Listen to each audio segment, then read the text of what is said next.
Can't you see that I'm the best Tahu? No, I'm the best Tahu. Amateurs.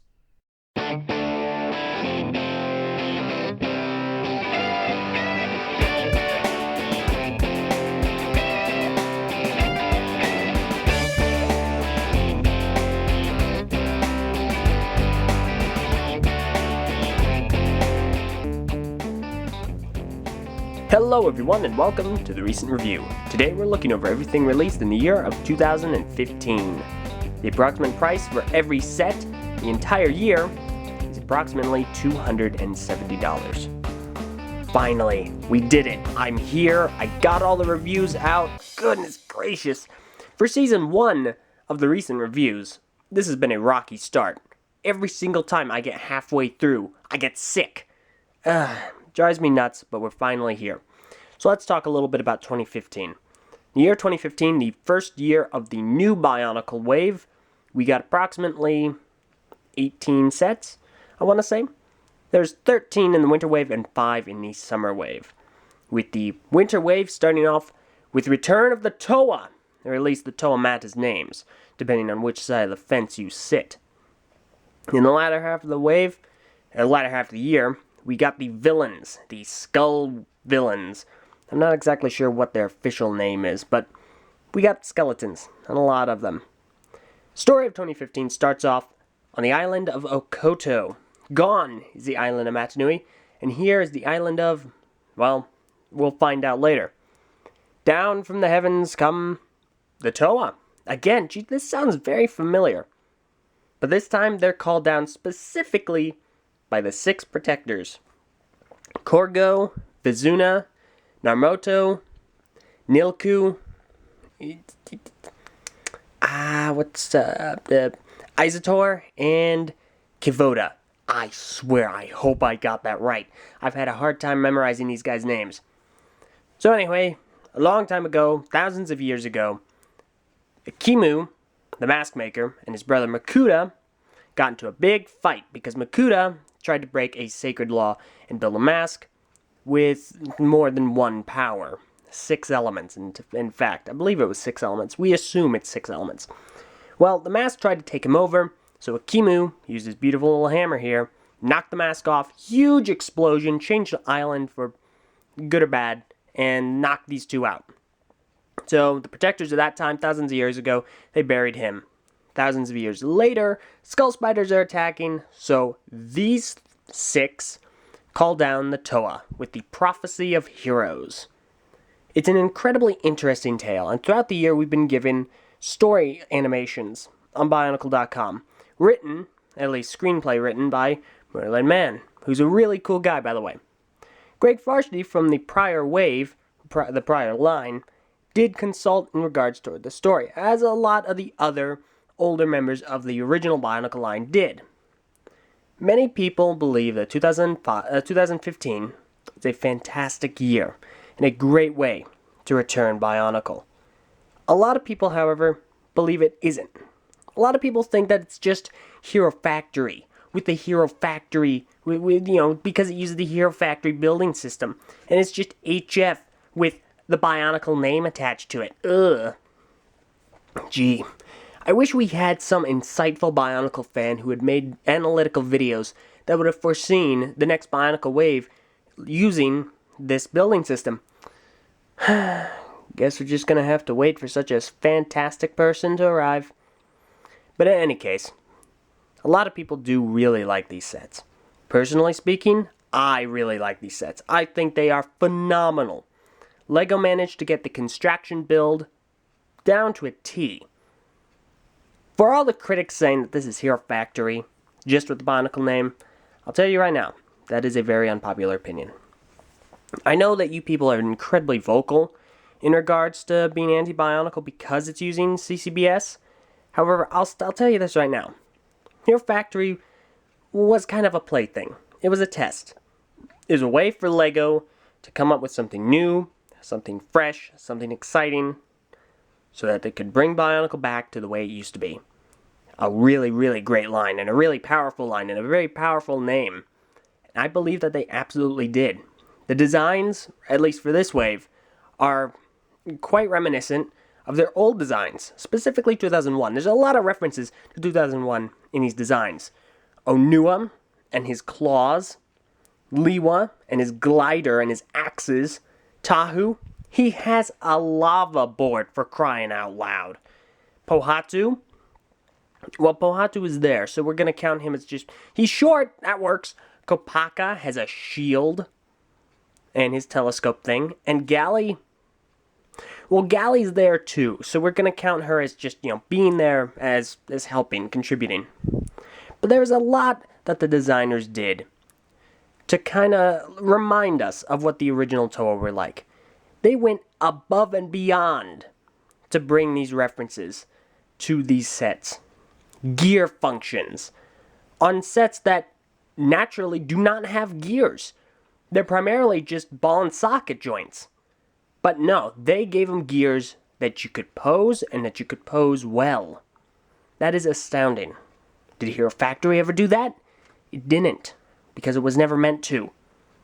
Granted, this is certainly a transition line. This is a transition wave, I should say. The year, 2015, for Bionicle, it's a transition into the next one. Not a lot of people are going to be expecting similar designs to these guys in the next year. This is a reintroduction to Bionicle. This is a way to give it a fresh start. This is a way to give it a nice kickoff. But next year, it's going to carve its own path. Personally speaking, I think these are phenomenal sets. I would highly encourage anybody watching this video, if they are able, to pick up any that they so please, or as many as they can. I personally recommend all of them. Except for some of the Skull villains, they're kinda hit and miss. Specifically Slicer, Scorpio, and Basher? We're just gonna stick with these two over here. All in all, I personally feel this wave was a success. I think it's a great way to reintroduce us to Bionicle. And it's a great way to show us that LEGO is definitely listening. And I can 100% guarantee you that they are. What are the faults of this wave, however? Personally speaking, this is why I don't talk about my personal opinions about sets, because I don't have any major gripes with these sets. I mean, sure, maybe the fact that the protectors all have the same mass, that's one. They all individually have issues. Onua's neck is kind of weird. Liwa has no neck and should probably get that looked at. Tahu has a lot of awkward gaps and he's kind of awkward in general. Pohatu is really basic and short. Kopaka has a wee bit too much gold and his shield is connected awkwardly. And Galley, well, Galley's there. Galley's just a really good set. So you guys can go watch all the individual reviews for those guys. Now, 2015 also gave us a few collectibles. Well, technically collectibles. More like exclusives. When it debuted in 2014 at New York Comic Con, we got the exclusive Tahu mask, or the transparent mask of fire. Came in a little case. This is directly from New York Comic Con. Then, later on, at San Diego Comic Con 2015, we got this, the Skull Scorpio mask. Directly from San Diego Comic Con. And then, as a gift with purchase, we got this, the Hero Pack. Comes with a whole bunch of things. Another Mask of Fire, map, bunch of cool stuff. Now, I am aware that there are a few other trinkets. Specifically, the Villain Mask, which is, as far as I'm aware at the time of this video, exclusive to Russia. And then the Transparent Mask of Water, which, currently speaking, is exclusive to the LEGO Tour. And that is a transparent dark blue mask of water. Very difficult to find at a reasonable price. So right now I don't have either of those masks, and I doubt I'm going to go out of my way to get them and review them. If I ever do come into possession of them, then yes, I will probably go ahead and give them a look at. Another thing is, LEGO has made and kind of sort of given out several exclusive gold masks. There's the gold mask of the Skull Spiders. That was given out for the Battle of the Gold Mask contest, hosted by several different Bionicle forms. Then there were all the 6 masks of power in 14 karat gold. Those were given out via a picture contest, I guess. And then there was the 14 karat gold mask of creation, which personally speaking is my favorite piece of this entire year. And that, at the time of this recording, has yet to be seen who wins it. Crossing my fingers. So all in all, LEGO has poured a lot of time and resources into making sure that fans know this is in the right hands.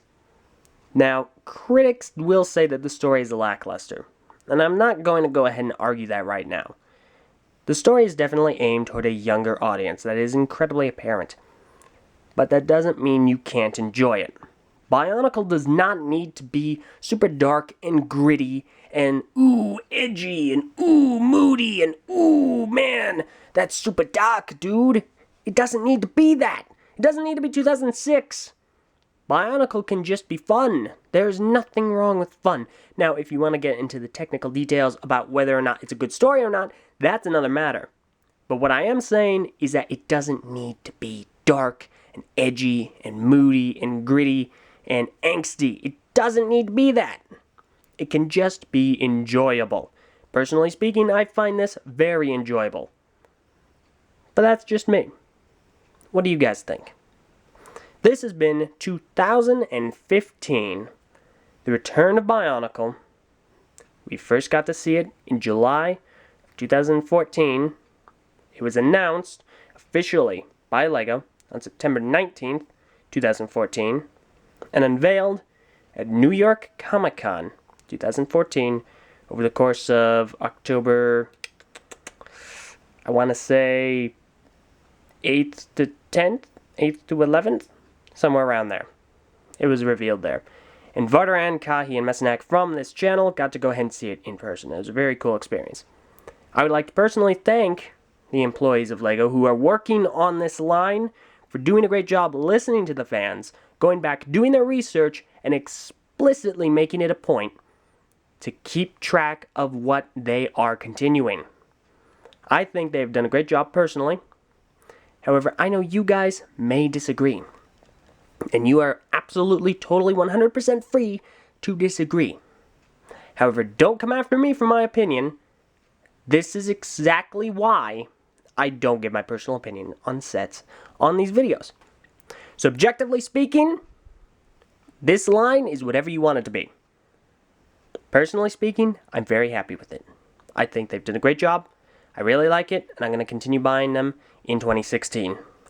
Which is when I'm going to see you guys next, actually, in regards to the recent reviews. Hopefully, I don't get sick when I get the sets, and I get the sets early, and I can get the videos out on time. But we will see. So thank you all very much for watching. I've said my piece, pretty much. Hopefully that was insightful for some people, and you guys enjoyed it. Thank you very much for watching. I hope you guys have enjoyed this video. If you feel I missed anything, messed up on something, or you feel I should have mentioned something, please let me know in the comments below. Also, if you want to get these videos a week early, a week in advance, please go ahead and watch them over on vessel.com/TheTTV channel. And sign up for the exclusive content. What is it? Early access. Gosh dang, I keep forgetting that. Sign up for early access to get these a week in advance when they're out. Goes for the recaps as well.